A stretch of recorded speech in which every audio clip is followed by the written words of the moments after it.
Good afternoon, I'm Rhys Wicks with 2NRFM Hunter News.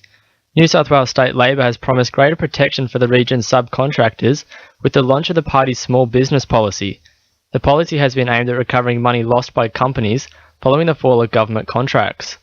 Labor small business spokesman Adam Searle says the policy was inspired by the mistakes of the current government. In 2011 and 2012, there was a series of high-profile collapses, leaving subcontractors and their employees out of pocket to the tune of millions of dollars. The government's response was, instead of supporting our small business protection laws that would have addressed that, they had an expensive inquiry, the Collins inquiry, and to date they haven't implemented any of the recommendations. Labor will. The death of 38-year-old Ingrid Forshaw at a Hunter mine in 2013 has prompted calls for heavy and light vehicles to be separated.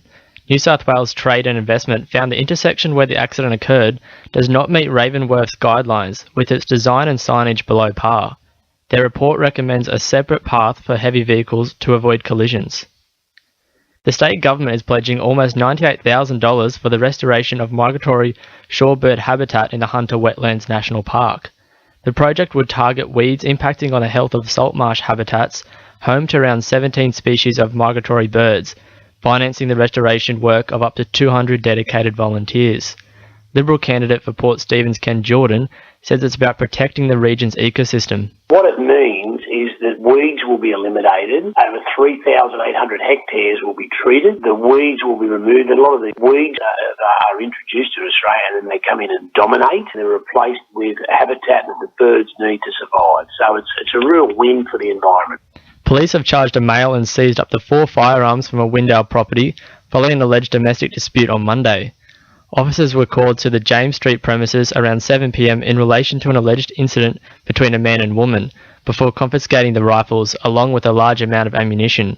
Joanne Elliott from Police Headquarters says he's facing several charges. A 37-year-old man was arrested at the house, taken to Charlestown Police Station. He's been charged with intimidation as well as possessing prohibited weapons. He also had his firearms licence suspended. Now, that man has been granted conditional bail to appear in Belmont Local Court on Monday the 30th of March. Police are urging anyone with information to call Crime Stoppers on 1800 333 000.